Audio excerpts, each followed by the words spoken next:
সকাল সবাইকে। আবার একটা নতুন সকাল নিয়ে চলে এসেছি। আশা করি তোমরা সবাই ভালো আছো। আমিও মোটামুটি আমরাও ভালো আছি, কিন্তু প্রচণ্ড গরম পড়েছে। শরীরটা সবারই মনে হয় কম বেশি একটু অসুবিধে, মানে অতিরিক্ত গরমে শরীরটা ভালো লাগছে না, সবাই ক্লান্তি ফিল করছো। আজকে আমার সকালটা শুরু হয়েছে বাসি কাজ টাজ করে। আজকে রান্নার পাট নেই, কেননা আজকে আমাদের মঙ্গলবার, জ্যৈষ্ঠী মাসের শেষ মঙ্গলবার, আমাদের একটা উপোস থাকে। এই যে জব ভিজিয়েছি, এই জবটা ছাড়িয়ে এটাকে খেতে হবে। 17টা জব, 17টা তুলসী পাতা, এগুলো দিয়ে খেয়ে পুজো করে ঠাকুরের বই পাঠ করে তারপরে আমাদের এই পুজোটাকে আজকেই শেষ হয়ে যাবে।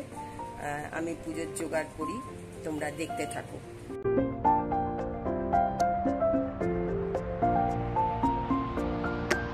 রাত্রিরের খাওয়ার একটা প্রস্তুতি চলছে। আজকে তো উপোস, আজকে লুচি খাওয়ার ব্যাপার,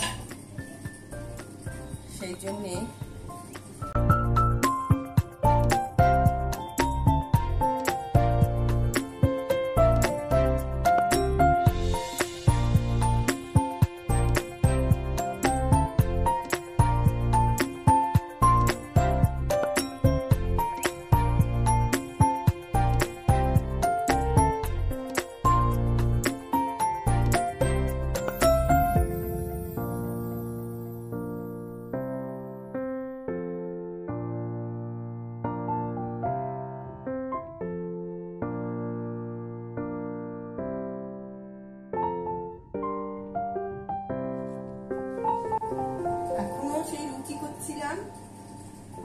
ওটা করছিলাম আমার স্টুডেন্টের মায়ের জন্য।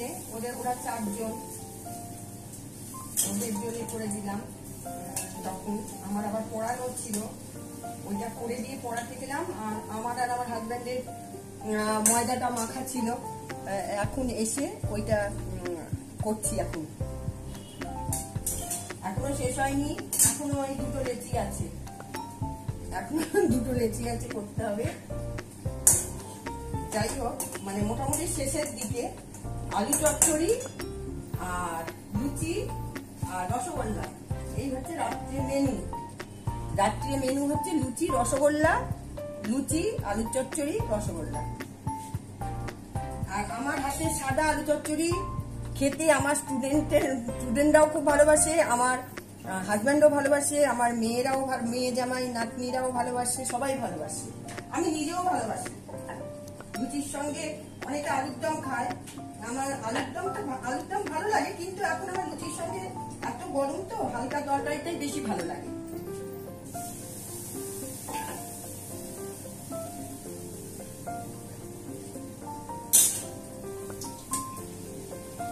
লুচি করার এনার্জি চলে গেছে, তাই লুচিগুলো সেরকম ভাবে ফুলছে না, ওই জন্য আর তোমাদের দেখাচ্ছি না লুচিটা, কেন লুচিটা সেইভাবে আর ফুলছে না।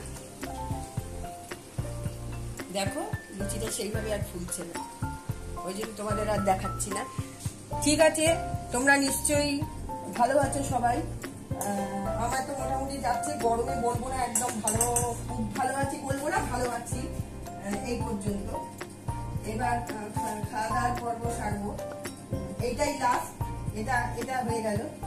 তোমরা সবাই ভালো থেকো, আবার কালকে একটা নতুন সকাল নিয়ে। কালকে তো জামাই ষষ্ঠী, একটা মানে বিরাট, কি বলবো, জামাই ষষ্ঠীর উৎসব লেগে গেছে, সেটা বোঝা যাচ্ছে। আজকে মিষ্টির দোকান, বাজার, এটা দেখলেই বোঝা যাচ্ছে।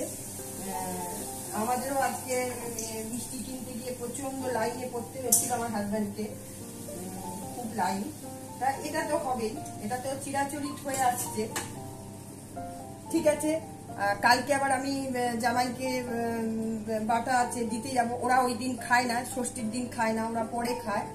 কিন্তু বাটাটা যেহেতু আছে, আমি 19 বছর, মেয়ের বিয়ে হয়েছে 19 বছর ধরেই আমি বাটাটা থাকলে দিয়ে আসি। বাটা না থাকলেও ষষ্ঠীর দিনকে আমি ওকে ষষ্ঠী করি। যাই হোক, কালকে আবার হয়তো মেয়ের বাড়ি গিয়ে দেখা হবে, সকালে হয়তো শুভ সকালটা হবে। তারপরে এখন আমার শুভরাত্রি। আর তোমাদের সঙ্গে আজকে আর দেখা হবে না, আবার কালকে সকালবেলা ফিরে আসবো নতুন কিছু নিয়ে। ভালো থেকো সবাই, ভালো থেকো।